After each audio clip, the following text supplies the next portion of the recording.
let's talk now about life-threatening trauma and what you have in your kit to be able to deal with that. Specifically, what kind of pre-made medical devices do you have that you can deal with something like a life-threatening bleed, like an arterial bleed, or like a gunshot wound to the chest? What do you have in your kit that you can do that quickly with? There are many ways to improvise all of these things. You can improvise a tourniquet, you can improvise an occlusive dressing, but I wouldn't recommend doing that unless you really have a lot of training with it and you have no other choice. You don't want to be stuck in a situation where you have to improvise those things, because the medical equipment that we need to take care of these life threats it takes up very little space and very little weight. So why not just have them in your kit? So let's talk about all of that. So one of the first things that most people think about when you think about an emergency situation where there's a lot of bleeding, there's a trauma, maybe it's a horrible traffic accident, there's a partial amputation, or somebody's got arterial blood squirting all over the place and you need to stop that bleeding, right? Tourniquet, right? Everybody talks about tourniquets and thinks about tourniquets. Everybody knows pretty much what a tourniquet is. You've all seen, even if you have no medical background at all, I'm sure you've probably seen movies where people are using belts and other such, unrealistic things to be able to do a tourniquet with, to improvise a tourniquet with. But a tourniquet itself is a very handy tool, and as I said, it takes up very little room. We should have one in every first aid kit, really. And a tourniquet, there are many different types. There are dozens of different types, and I don't want to get into comparing one brand against another here, but what I do want to do is just give you the functionality and the basic concepts that I think are very important that would help you determine what kind of tourniquet you would use. Here is a very popular and common type of tourniquet that I think is a very good one. It's called a combat application tourniquet, or a CAT style tourniquet, that gives us a wide kind of footprint that's going to be on our, on the limb, on the extremity, on the arm or the leg that we're using to be able to stop the bleeding. It's wide enough that it's not going to cause a lot of tissue damage. Imagine you're going to have to tighten that tourniquet down. A tourniquet is painful. It's going to hurt while you're putting it on, and it's going to keep hurting. In fact, one of the biggest issues with tourniquets is the fact that the patient or the person, the victim, whatever, the person who's injured, may try to loosen the tourniquet just because it's so painful. So you have to be cognizant of the fact that it's going to cause pain. Now imagine if, instead of it being about a 2-inch wide, figure like 2 finger widths, about a 2-inch wide, piece of webbing here that we're tightening down, instead it was 1 inch or even less. If it was just something like a 550 or paracord or something like that. Imagine all the damage that much torque would do to the tissue underneath when we tighten that thing down. So we want to avoid that, of course. We can cause all kinds of other issues if we don't. So we can say, well, I saved their life. You saved their life, but you made things very difficult for the surgeons in the operating room, and you may have destroyed all of their nerve tissue around around that area, and the connective tissue in an area. They may not have any further use of that limb because of what you did. So we want something that's about 2 to 3 inches wide that we're going to put down and tighten all this torque down. And we have a windlass that's going to allow us to tighten and turn and pull all of this, pull the tourniquet tighter and tighter.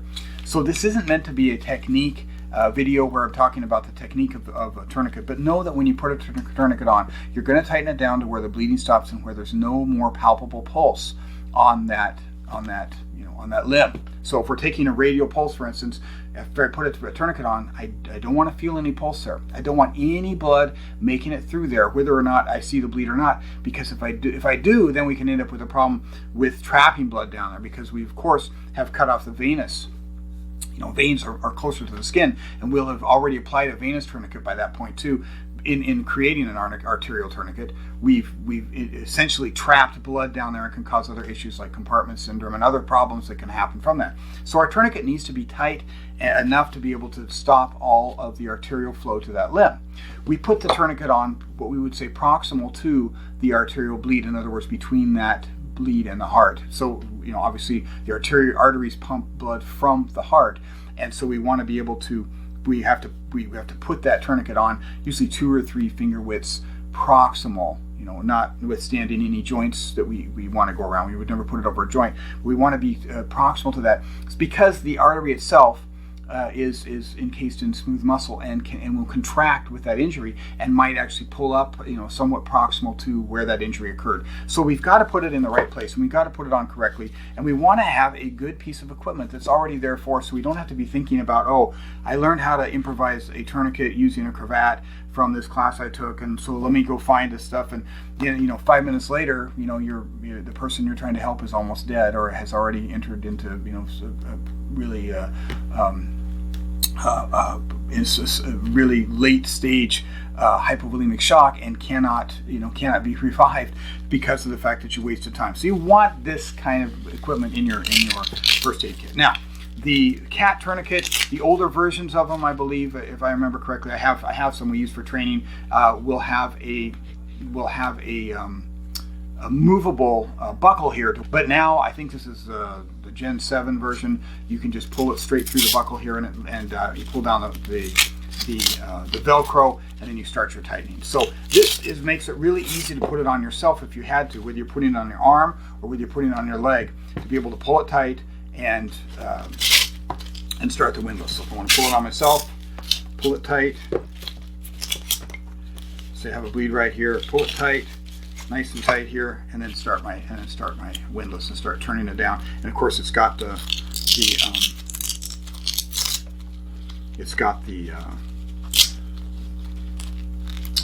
spot here to be able to, or whatever you call it, the stopper, I guess, for the windlass itself. And even, you know, they even have the word time written here, right? So you've got time written there, so you remember to be able to notate what time did that tourniquet go on, because again, we're on the clock. We're on about a 2-hour time window here before that person needs to be able to be in an OR, so where they could start dealing with this and take the tourniquet back off, right? Otherwise, we lose, you know, all the perfusion to all that tissue. We're end up with losing the arm or losing whatever it is that's distal to, or you know, away from the heart, away from the tourniquet itself. Okay. So usually that time limit, again, is somewhere between 2 hours and 6 hours, but usually, you know, we say time. I learned it as 30 years ago, and I like to keep that idea. I think is a good one to keep in your head. You have about 2 hours from the time you put a tourniquet on. Okay, so that is something that, again, you should have. It doesn't take up much room. It doesn't have much weight to it. There's no reason this can't be sitting in your first aid kit, whether or not you think you'll use it or not. I mean, it should be in that area of your first aid kit that is for heavy trauma, that is for life-threatening trauma. Okay. If you were taking one of my WFA or WFR classes, we'd be talking about the primary survey, where we're taking care of life threats. This is something that we do within the first seconds of arriving at somebody who's injured or being there on the injury scene. As soon as we can, we're taking care of any life threats, and we're going from head to toe and doing that, right? This and anything else that pertains to life threats should be in one area of my first aid kit that I can get to rapidly, open up rapidly and get to. And even if it's dark, you know, of course my headlamp or some sort of light source should be there too. But aside from that, even if it's dark, or if I'm, you know, you could just do it with your eyes closed, literally, is go and you could find your tourniquet wherever that was going to be. Along with that, or as part of that, or in replacement of that, you could consider having something like a compression dressing, or a compression bandage, pressure dressing, compression dressing. Those are all, or compression bandage. I think I just said the same thing twice there, but they're all basically the same thing. So something that creates a pressure that is not going to cut off all the arterial flow to that extremity, but it is going to stop the bleeding. Right? And is that going to work? Of course it is. And most of the time it will work. The places where it might not work would be on somebody, say a femoral artery in the upper thigh, where you have a really large person with a lot of muscle or a lot of fat tissue there that's very difficult to get enough pressure on there. But in general, a pressure dressing is absolutely something I recommend having in your first aid kit, especially for wilderness first aid, where you might be further than 2 hours, you might be further than 6 hours from higher definitive care. And if that's the case, and you put on your tourniquet, that person has effectively lost that limb, as opposed to a pressure dressing. Will a pressure dressing stop the bleed the same way that a tourniquet will? Yeah, in most cases it probably will. It is certainly something that direct pressure, just an artery, it's not rocket science. An artery is a hose. If you can plug that hose and keep it from bleeding, then that's good enough. Now the problem is that it is a little more rocket sciencey when you get into the fact that arteries can be buried deep. They can be inside a tissue. You could have, you could have a wound that's kind of a cavitation wound where you have to get in. There's a lot of things that can happen where you've trained for this and you said, oh my God, this isn't anything I trained for. But in general, on a limb, on the arm or the leg, if you can see where the blood's coming out, if there's a laceration and you can see that blood coming out from there, you can probably stop it just with a pressure dressing. And you certainly can stop it with a tourniquet. Okay, so what are some of the different pressure dressings we have? Well, there's a lot of different kinds. There's what I always recommend, by the way, on any of these, whether it's a tourniquet or a pressure dressing or whatever we're using, buy 2 of them if you're going to get one, and then make sure you take one apart and use it for training. So, for instance, this is kind of a standard a pressure dressing that you can buy, pretty easily. Well, when I buy this and pull it apart, I realize, look, this has actually 2 plastic wrappers on it, right? So not only do I have to pull the one off under pressure, but no pun intended, sorry, but I have to pull the other one off. And then when I pull the other one off, how easy is it to open that? And this is the first time I've seen this particular style of pressure dressing, and they don't have an easy way to open this, right? I mean, I don't see a tear strip, and I may be missing something here, but I don't see any way that this opens. Okay, I mean, like just with an easy tear. Let's try it. Let's see. Not the best, and not the best thinking there. Now, of course, we can make our own, right? I can grab a pair of bandage scissors here, and I can just make a little cut on the side here that'll start that out. And on that note, let me just interject something else here. That's kind of an important concept. If you have a different, pressure dressing that already has a pre-cut area, and this is why I want to talk about this one, because this is my favorite of pressure dressings. This is the Laius Modular bandage. I'll take this apart and show you why I like it.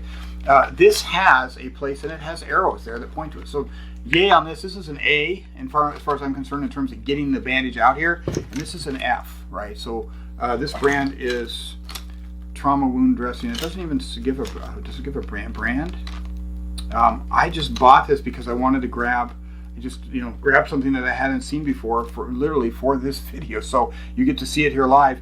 That was sort of the Israeli style, and this isn't actually an Israeli style. It doesn't have the windlass, or maybe it does. It's maybe in there. We'll see. We'll pull it apart and see. But that kind of Israeli dressing style where you go one direction and you pull back the other direction, which is kind of a windlassy type of way to be able to apply that pressure. Okay, I give this an F, at least in terms of getting the bandage out.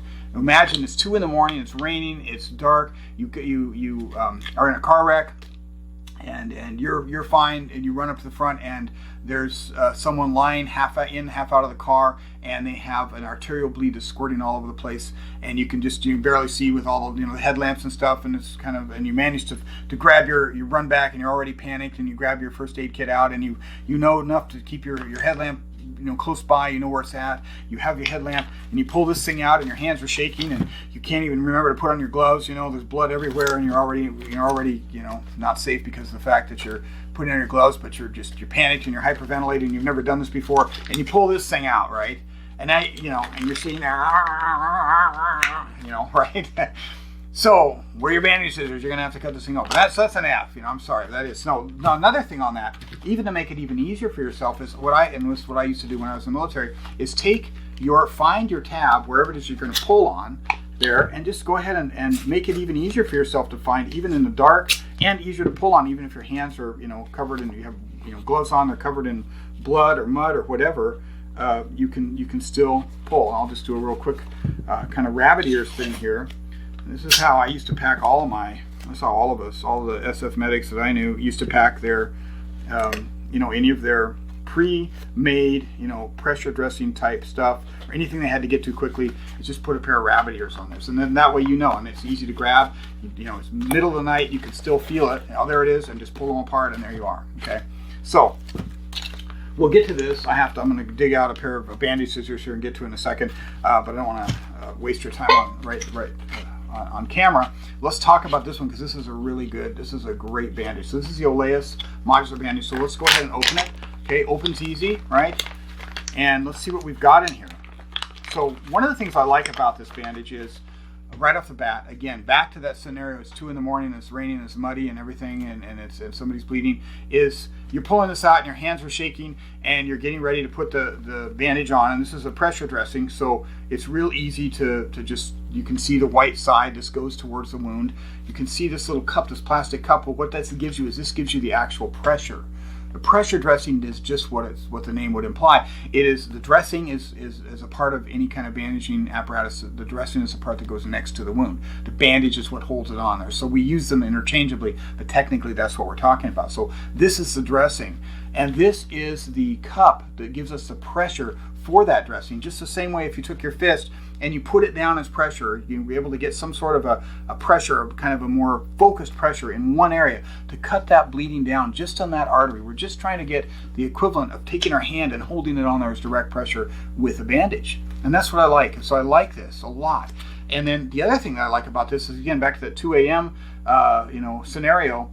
My hands are shaking, and I pull this out and I drop it. Now, guess what? If I'm on the ground and there's mud and blood and everything all over the place, and I didn't have this, I don't have something to show you. I should have grabbed a. Here, hold on. Let me show you, just to be a little more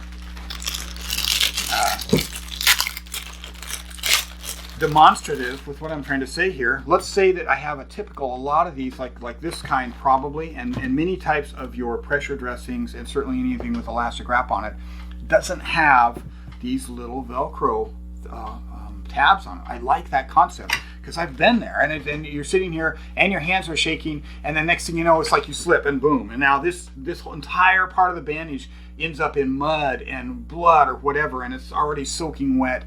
It's already, not that it's sterile to start with, but you're putting a dirty bandage basically around your dressing, right? And making a mess. And it's really hard to put a bandage on, to put anything that's a roll type gauze or bandage. It's hard to put it on when it's extended. You want to do that from a roll. It's much easier to work with your hands, okay? So I like the fact that they thought about that, right? That they have this. So it catches. It doesn't, and it'll catch again. And it'll catch again. So it's easy enough to roll, but it'll catch if you accidentally let go of it. Okay, so that's the cool thing, right? Here's the dressing part of it. The dressing works great. What's inside here, though? There's actually some more to this dressing. It's called a modular dressing because it's got many parts to it. Another thing it's got in here is it's got, look at that. Ooh, it's got gauze. It's got gauze to pack a wound with. Now, this may be beyond the scope of your training if you haven't learned how to pack a wound. But remember, I was talking about how you might have an arterial bleed inside a cavitational type of wound. Maybe this could be something that was in the torso. It could be something even maybe under the armpit. It could be places that are where you could have an arterial bleed that you can't get to. This gives you something to pack into that wound to create pressure up against that arterial bleed. So we could use a roller gauze for this. I don't have a roller gauze sitting right here, but basically you could use roller gauze. Well, this will give you that. This gives you that if you need it. There are a number of probably dozens of other reasons that you could use that you would need this or could use this separately. So if you pull it all out, you've got all of this gauze here that you could use to pack the bleed first, and then you could put the pressure dressing on top of that and create the pressure. So for instance, I have a cavitational bleed that's maybe up here underneath the arm. This is a really bad place to have an injury like this, of course, because we're talking about the lungs as well and the respiratory tract. But let's say I have something in here, someplace where there's enough cavity that I start stuffing, and I stuff this into that. Now, this is something that can be taught very easily. It's taught in the military to people with no medical background, like infantry, how to pack a wound. It's a class that's usually a couple hours long, and you can practice just basically taking, your gauze and stuffing it into there till you have enough in there that you've got some pressure against there now. So now when you put down your bandage on top of it, or put some sort of wrapping, or maybe you have to actually do some kind of funky, makeshift around the shoulder type thing with an ace wrap or whatever, and you have that arm down, you've got enough that you're actually stopping the bleed, right? Difficult to even know if you're doing that, if it's stopping, but this is one of the ways that we can get in there, okay? So I like that. So whether it's inside the dressing or not, it's still part of the dressing, or we use this for something completely different. We've got essentially two different dressings out of this because we had to use this for something else. We had an impaled object in the eye or something. We had to do a wrap. Or whatever, we used it for. We've got this, and we still got this, and it's still usable here. And we could even take 4x4s or whatever and stuff them down if we needed to. Okay. Another thing that fell out of there, I don't know if you noticed while I was pulling this out, was this. Ooh, what is this? Look at this. Malleable plastic that we could use for an improvised occlusive dressing. So this would be the situation where we have, in particular, something in the torso where we'd have maybe a gunshot wound to the chest.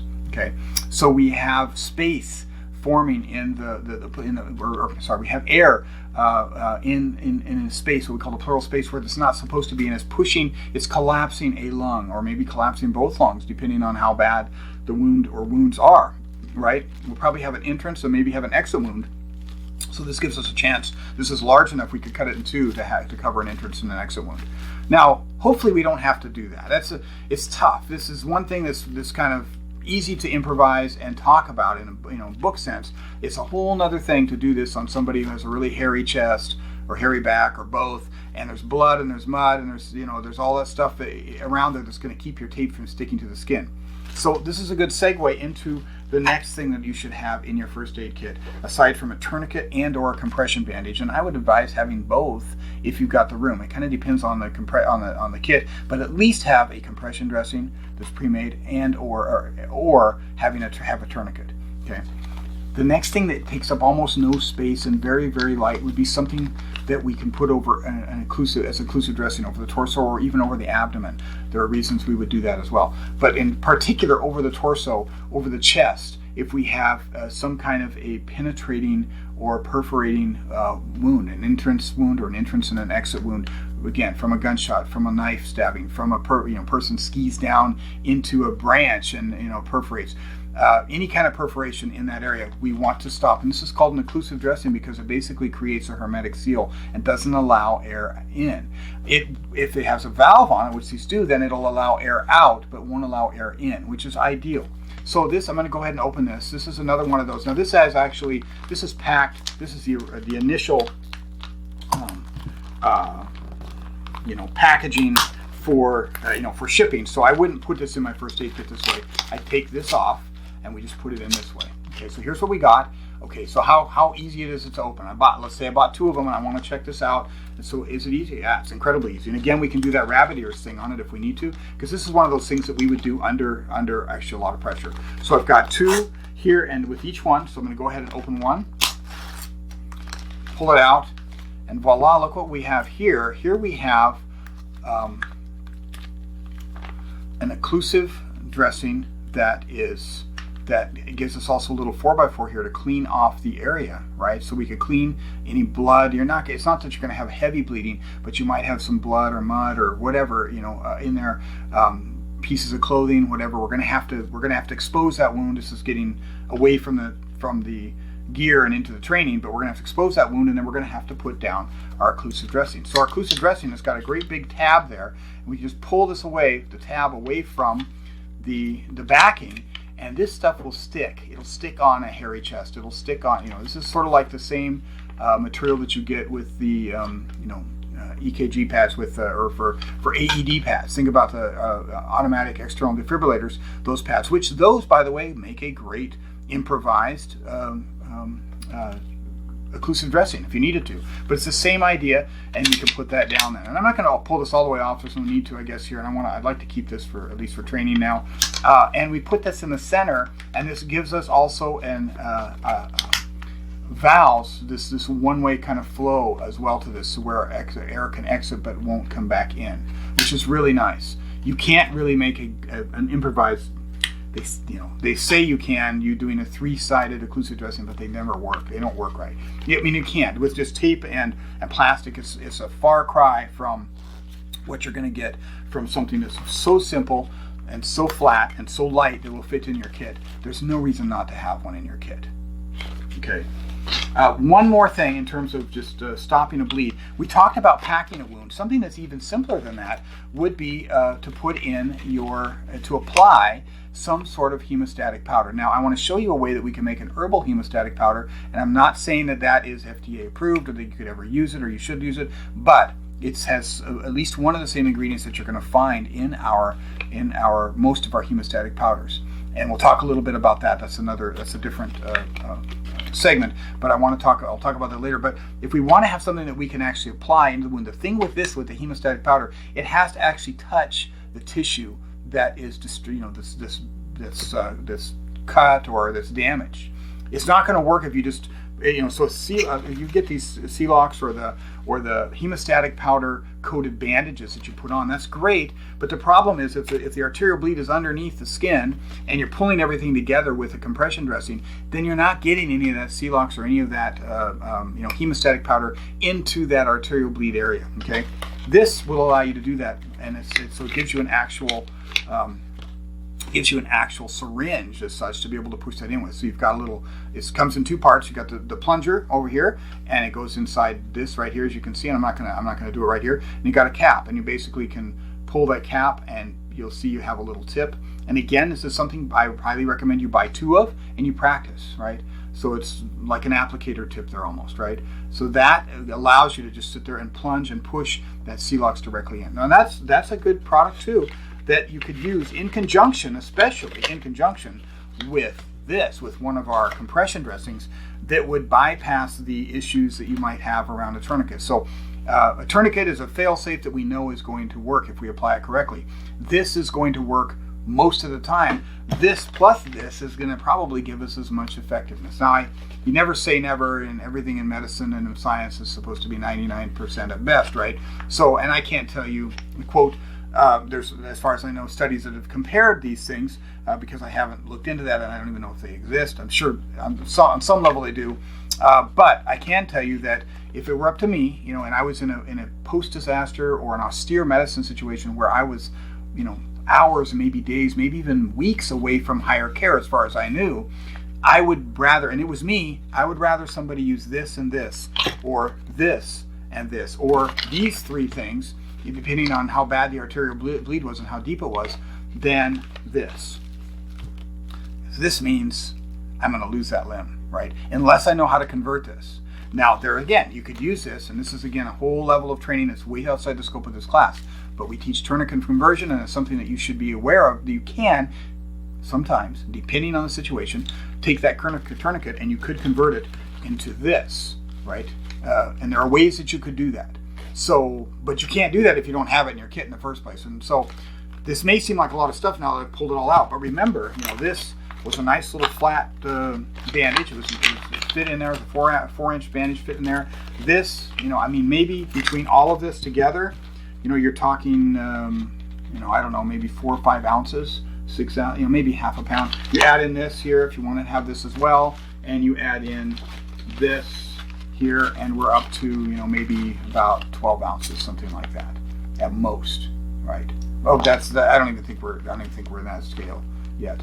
We're way under a pound, that's for sure. Okay, so it looks like a lot because it's all been unwrapped, but these are the trauma. These are the trauma tools that are going to save a life. And are you going to ever use them? Are you going to use them, once in a life? I don't know. It depends on what you do. But I know that if I were in the outback or I were in a situation where I was well away from higher care, I would not think of having a kit without having those in there.